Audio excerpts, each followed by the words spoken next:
আরেকটি প্রশ্ন এসেছে, রাসূলদের প্রতি ঈমান কিভাবে হবে? আমরা জানি ঈমানের রকনগুলি হলো ৬টি।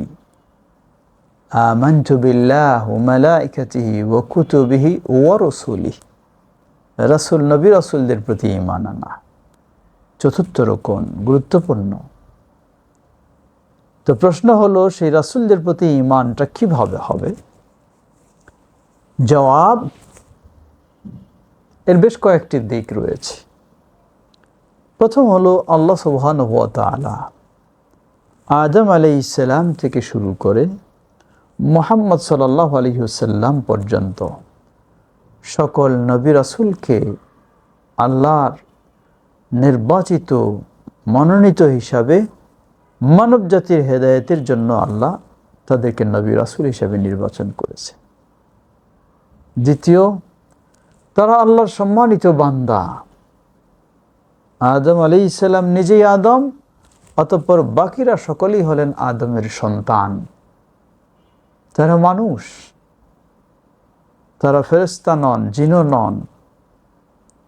তৃতীয়, তারা ছিলেন মাসুম, বড় অপরাধ থেকে সম্পূর্ণ নিষ্পাপ, মাসুম।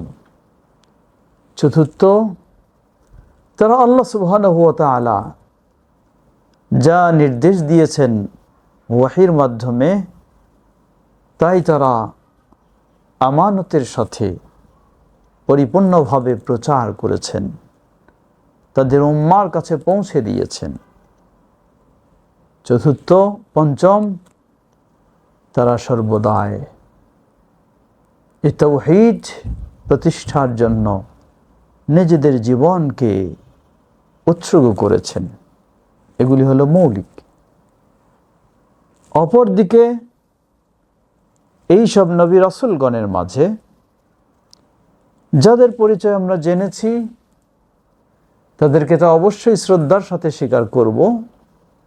যাদের পরিচয় জানিনি, শুধু জানি অসংখ্য নবী রাসূল, এই হিসাবেও আমরা তাদেরকে অস্পষ্টভাবেই তাদের প্রতি শ্রদ্ধা নিবেদন করব, ভালোবাসা রাখব। বিশেষ করে যিনি সর্বশেষ নবী হিসাবে আমাদের মাঝে বা আমাদের নবী হিসাবে আগমন ঘটেছে, মুহাম্মদ সাল্লাল্লাহু আলাইহি ওয়াসাল্লাম, তাকে পরিপূর্ণভাবে জানা এবং তার অনুসরণ করা তো হলো ঈমানের একটি অপরিহার্য বিষয়। এভাবে আমরা নবী রাসূলদের প্রতি ঈমান আনব। আল্লাহ সুবহানাহু ওয়া তাআলা তাদেরকে যা দায়িত্ব দিয়েছিলেন তা তারা আমানতের সাথে, নিষ্ঠার সাথে পালন করেছেন। জাযাহুমুল্লাহু আন্না ওয়া আনিল ইসলাম ওয়াল মুসলিমিন। আসসালামু আলাইকুম ওয়া রাহমাতুল্লাহি ওয়া বারাকাতুহু।